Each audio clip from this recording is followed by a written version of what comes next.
Bonjour Christine Musselin. Bonjour. Vous êtes sociologue, vous avez été directrice de la recherche de Sciences Po et vous publiez votre nouveau livre qui s'appelle « Proposition d'une chercheuse pour l'université ». Alors vous êtes déjà auteur de nombreux livres sur l'université qui ont eu un grand succès. Vous dites que celui-ci est un peu différent, ce n'est pas un livre seulement de chercheuse, c'est des propositions d'une chercheuse. Qu'est-ce qu'il y a de différent vraiment ? Bien, tout d'abord, je ne présente pas une nouvelle recherche dans cet ouvrage. Je prends pour base les recherches que j'ai faites par le passé et j'essaye, à partir de ces recherches, de poser un diagnostic sur un certain nombre de points et de faire des propositions pour répondre à ce diagnostic. Donc c'est plus dans une démarche d'action finalement que dans une démarche de nouvelles recherches et de nouvelles enquêtes que j'aurais réalisées sur les universités. Et vous avez eu envie d'action parce que l'université va particulièrement mal aujourd'hui. Vous vous êtes dit, c'est le moment de faire quelque chose ? Non. Non, pas du tout. D'ailleurs, je l'explique un petit peu dans l'introduction. Je pense qu'il faut arrêter de toujours tomber sur les universités et de les critiquer, qu'on devrait finalement essayer bien plus de valoriser ce qu'elles sont capables de faire. Et elles sont vraiment capables de faire beaucoup de choses. Moi, je suis toujours étonnée par le nombre de projets qui ont été déposés dans le cadre du programme d'initiative d'excellence, par exemple par Parcoursup. Parcoursup, ce n'est pas simplement l'algorithme qui est mis au point par le ministère. Ça veut dire aussi pour les universités définir des critères, mettre en place des procédures, trier des dossiers, ce qu'elles ne faisaient pas auparavant. Et ça s'est fait en 6 mois. Donc quand on parle d'universités comme des organisations sclérosées, je pense qu'au contraire, il faut valoriser ce qui s'y fait beaucoup plus qu'on ne le fait aujourd'hui. Ce qui s'y fait avec des moyens souvent additionnels très faibles. Ça, oui, il y a un gros problème de moyens. Je suis bien d'accord. Et Parcoursup, c'est fait aussi dans ces conditions. Donc c'est d'autant plus remarquable, oui. Alors on y reviendra. Vous parlez d'abord du pilotage de l'enseignement supérieur de la recherche publique par les autorités publiques et vous dites que ces dernières années, on a surtout une logique de mise en compétition. C'est une logique que vous aviez jugée excessive, d'ailleurs vous l'avez déjà dit. Alors qu'est-ce que vous proposez de changer maintenant que vous êtes dans la proposition ? Alors justement, sur la compétition, je ne fais pas de proposition. Au sens où je considère que c'est quelque chose qui est là, que c'est une dynamique qui s'est mise en place il y a une quinzaine d'années et que je ne vois pas comment moi je pourrais proposer de l'arrêter ou de la modifier. On peut certainement peut-être l'atténuer, mais je pense que c'est difficile de faire des propositions très concrètes en termes de ralentissement de la compétition ou autre manière de faire de la compétition. En revanche, je pense qu'on peut malgré tout modifier une partie du pilotage par l'État, peut-être en commençant par l'évaluation. Alors c'est vrai qu'il y a une réflexion actuellement sur la CERS, il y a eu 2 journées de réflexion justement sur la CERS récemment. Donc le Haut Conseil, le Haut Conseil à l'évaluation de la recherche et de l'enseignement supérieur, qui est donc a succédé à l'AERS, l'Agence d'évaluation de la recherche et de l'enseignement supérieur. Et il me semble qu'il y a eu une évolution dans la manière dont on a fait l'évaluation depuis une quinzaine d'années. Dans un premier temps, la ERS, alors c'est toujours un petit peu caricatural de dire ça, mais c'est surtout centré sur l'évaluation, je dirais, pour la performance, c'est-à-dire produire des avis qui pourraient ensuite être utilisés pour décider de l'allocation des moyens.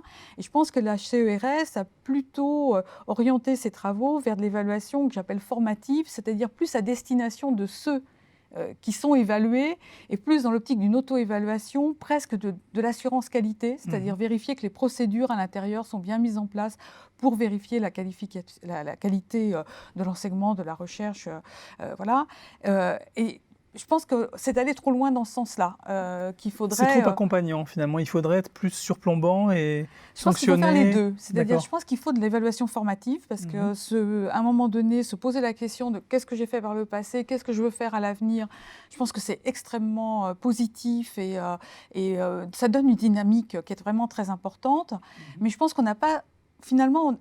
il y a eu une sorte de détournement par rapport au contenu, c'est-à-dire que les procédures prennent le pas sur les résultats, sur le fond.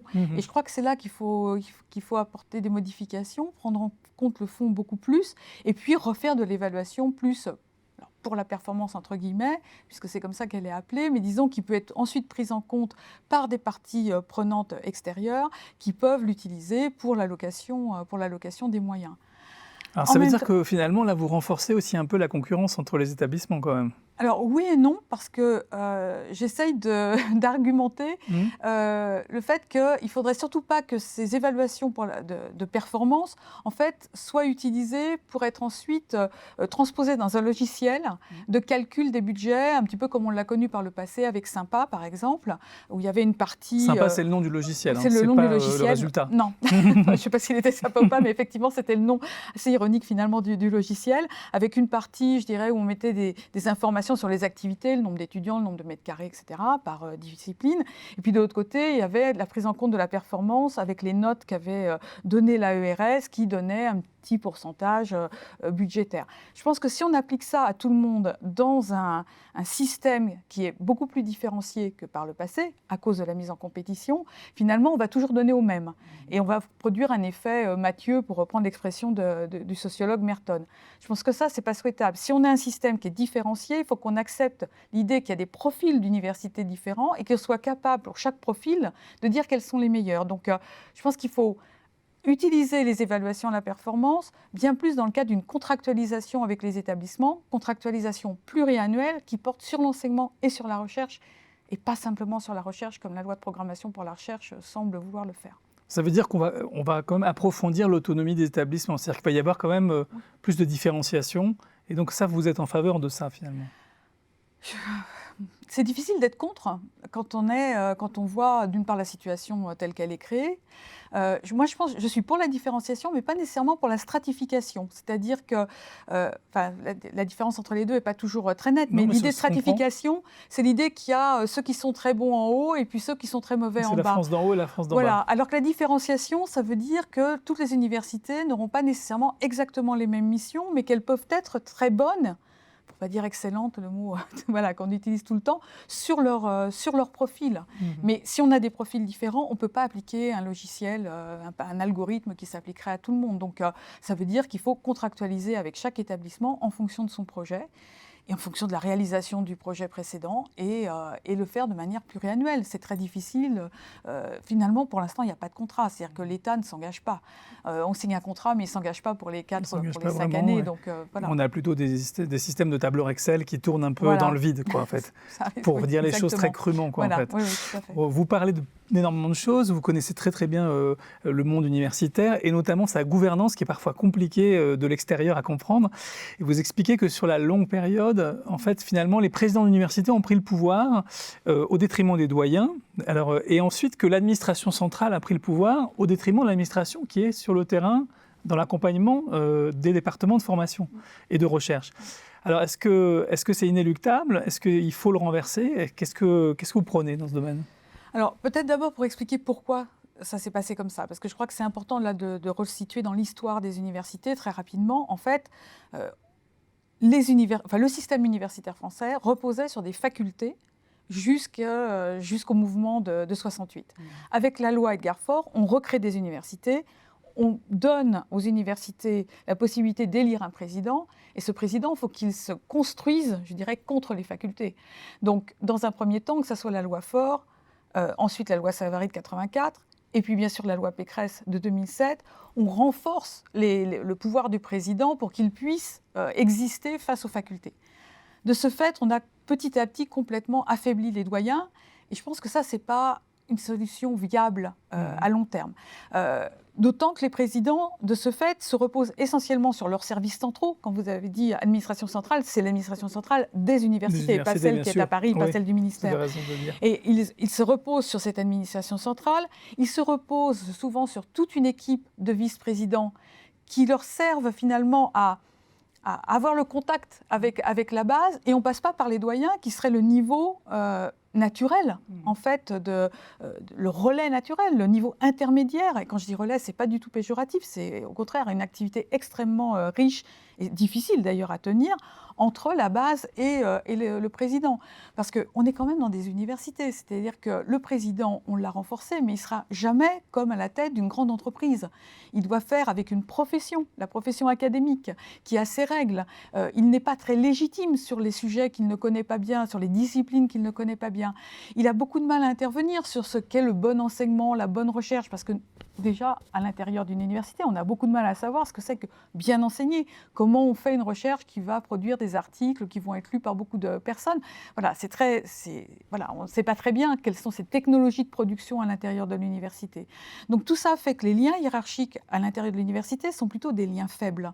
Donc il faut absolument que le président puisse interagir avec ses doyens. Et moi, c'est ce que j'ai observé dans des universités à l'étranger, que ça me semblait effectivement beaucoup plus positif que cette cassure que j'ai observée lors de ma thèse, lors de l'enquête qu'on a menée à la fin des années 90 avec Stéphanie Mignot et qu'on a à nouveau constatée en 2011 dans l'enquête menée avec Stéphanie Châtelain, Samuel Swanem et Stéphanie Mignot. Donc voilà, là, il y a une constante, et je crois qu'il faudrait vraiment essayer de retisser des liens et que la courroie de transmission fonctionne à nouveau pour que le moteur marche mieux. Oui, et redonner aux doyens, aux directeurs du FR, peu importe comment on les appelle, des responsabilités qui leur permettent justement d'avoir du grain à moudre. Pour l'instant, ils sont, comme j'explique dans le livre, on leur a retiré un peu de la recherche, on leur a retiré un peu du 3e cycle avec les écoles doctorales, et finalement, il y a plein de choses qu'ils ne maîtrisent absolument plus.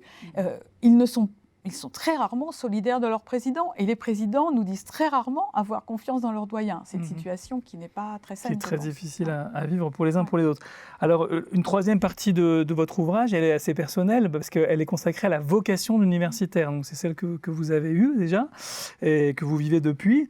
Est-ce que vous pouvez expliquer pourquoi est-ce que c'est un problème qui, en grande partie, est virtuel, vous le dites, de réfléchir à la vocation universitaire tant qu'on n'a pas réglé 2 ou 3 problèmes concrets qui sont la vie quotidienne de l'universitaire? Oui, c'est-à-dire que pour le livre, moi j'ai essayé à chaque fois de partir de recherches que j'avais faites, de faire un diagnostic à partir de là et de faire des propositions. Et quand je suis arrivée à cette partie-là, je pouvais le faire puisque j'avais mes travaux sur les recrutements, sur l'agrégation du supérieur, etc. Mais en même temps, je me disais, c'est bien beau tout ça, ce que tu es en train de raconter, mais il y a une situation qui est qu'on a eu une division par 2 du nombre de postes de maîtres de conférences ouverts entre 2005 et aujourd'hui, alors qu'on forme de mieux en mieux nos docteurs, que les salaires ne sont pas très attractifs, et par ailleurs que quand je discute avec mes collègues de leurs tâches au jour le jour, très souvent ils font des tâches qu'ils ne devraient pas faire en fait. Ils sont obligés de les faire parce qu'il n'y a pas l'environnement qui leur permet. Voilà. Donc je me suis dit, il y a déjà peut-être ces 3 questions-là qu'il faudrait résoudre avant même de penser plus largement à qu'est-ce qu'une carrière universitaire, comment l'améliorer, comment améliorer les recrutements. Voilà, c'est le préambule un petit peu à la réflexion. C'est ce qui empêche d'y penser en fait. Mais alors si on y pense, vous proposez notamment qu'on les envisage pas seulement de façon hexagonale, mais quand même dans l'espace européen qui s'est constitué. Oui, ça je pense que c'est effectivement... J'aurais très envie qu'il y ait un Bologne des carrières, en fait. Donc, le processus de Bologne, il a un petit peu harmonisé les diplômes, alors pas complètement, mais grosso modo, les diplômes au niveau européen. En revanche, les carrières, elles restent extrêmement différentes d'un pays à l'autre. Alors on voit bien qu'il y a l'idée de mettre un petit peu partout des tenure tracks, donc les Allemands viennent d'introduire plus de 530 postes, je crois, qui seront en tenure track. J'ai vu que dans les propositions du groupe qui avait été formé pour réfléchir sur les carrières dans le cadre de la loi de programmation pluriannuelle, on revient sur l'idée, je crois, de chaire d'excellence ou quelque chose comme ça. Bon, c'est aussi l'idée de faire des tenure tracks avec ça, mais il n'empêche que les systèmes de carrière sont extrêmement différents, qu'il est difficile de passer d'un pays à un autre du fait de régimes sociaux qui sont eux-mêmes différents, de systèmes de retraite qui sont différents. Les tenure tracks sont des Erasmus pour les profs en quelque sorte? Alors les tenure tracks, ce serait l'idée... Non, pas vraiment. En fait, le tenure track, ce serait l'idée de recruter des gens pour une période. Alors, je crois qu'on parle de 7 à 9 ans ou quelque chose comme ça dans le rapport, et de décider ensuite, finalement, si on les titularise ou pas. Donc, je crois que c'est pas tout à fait effectivement... On n'est qu'au début de ça, ce qui est quand même paradoxal, puisque le processus de Bologne, il est depuis les années 90 en fait en route. Oui, et il a mis beaucoup de temps, il n'est pas complètement achevé, et il a mis beaucoup de temps à se mettre en place, mais je pense qu'il y aurait effectivement une réflexion à mener au niveau européen, intergouvernementale, comme ça l'a été pour le processus de Bologne, que les États se mettent autour de la table et voient comment ils peuvent essayer de rendre au moins les systèmes de carrière compatibles. Les harmoniser, je pense que ça sera très compliqué parce que ça veut dire à chaque fois, dans chaque pays, faire des bouleversements très importants. Mais je pense qu'on peut introduire plus de compatibilité. D'où ma proposition à la fin de supprimer l'agrégation. L'agrégation, ça n'existe nulle part. Ou de supprimer le CNU. Je sais que c'est très difficilement acceptable politiquement. Ouais, voilà. Mais en même temps, ça n'existe pas ailleurs. Le Conseil national des universités, bon, l'idée, c'est quand même qu'il y ait une représentation démocratique des personnels, puisqu'ils sont élus, en fait. Oui, mais pourquoi... Enfin, à quoi ça sert que ça soit... Enfin, alors après, on dit que ça nourrit une forme de corporatisme ou de barrière à l'entrée de la façon dont se sont organisés les actuels teneurs des postes, en fait. Oui, ça fait partie... Non, c'est pas exactement non. ça. C'est que je pense qu'on a donné de l'autonomie aux universités, on leur a donné leur budget, on leur a donné finalement leur masse salariale, mais on ne leur donne pas la possibilité de recruter, comme elles l'entendent. Alors, si on supprime le CNU, moi je ne dis pas qu'il faut supprimer le CNU sans qu'il y ait de contrepartie. C'est-à-dire que dans le livre, j'explique qu'il faut modifier la composition des comités de sélection et qu'il faut donner au niveau universitaire la possibilité de revenir sur des décisions des comités de sélection qui ne seraient pas conformes à la politique de l'établissement. Donc il faut aussi des contre-pouvoirs. Est-ce qu'il faut que ce contre-pouvoir soit au niveau central ? Je n'en suis pas sûre. Et je pense qu'il faut, là aussi, ça va dans le cadre de l'autonomie des universités. On leur laisse le budget, mais on ne leur donne pas la possibilité de choisir les personnes ou d'intervenir sur le choix des personnes. Donc les concours d'agrégation qui permettent de temps en temps d'ouvrir des postes de recrutement, vous pensez que ce n'est pas une bonne chose, en fait? C'est surtout un concours national qui d'abord comporte des biais. Alors ça, on l'a montré, nous, avec mes collègues Mariva Sabatier et Frédéric Pigère pour l'agrégation de gestion. Ça a été montré par Pierre-Philippe Combe avec ses co-auteurs sur le concours d'économie. Voilà, c'est un concours national, mais ce n'est pas parce que c'est un concours national que ça revêt pour autant toutes les valeurs qu'on pourrait attendre d'un concours national. C'est très coûteux. Les universités en veulent de moins en moins. Ils demandent de moins en moins de postes à l'agrégation parce que souvent, les gens sont obligés en fait, d'aller dans un établissement qu'ils n'ont pas vraiment choisi. Ils y restent 3 ans et ils repartent. Donc, ils sont obligés d'ouvrir à nouveau le poste. Enfin, voilà, il y a plein d'éléments qui justifieraient de ne plus avoir de concours national.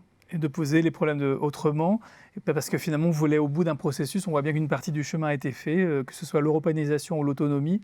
Vous vous dites qu'il ne faut pas avoir peur d'aller plus loin, d'en tirer les conséquences logiques, finalement. Oui, moi j'ai envie de faire confiance aux universités et aux universitaires, en fait.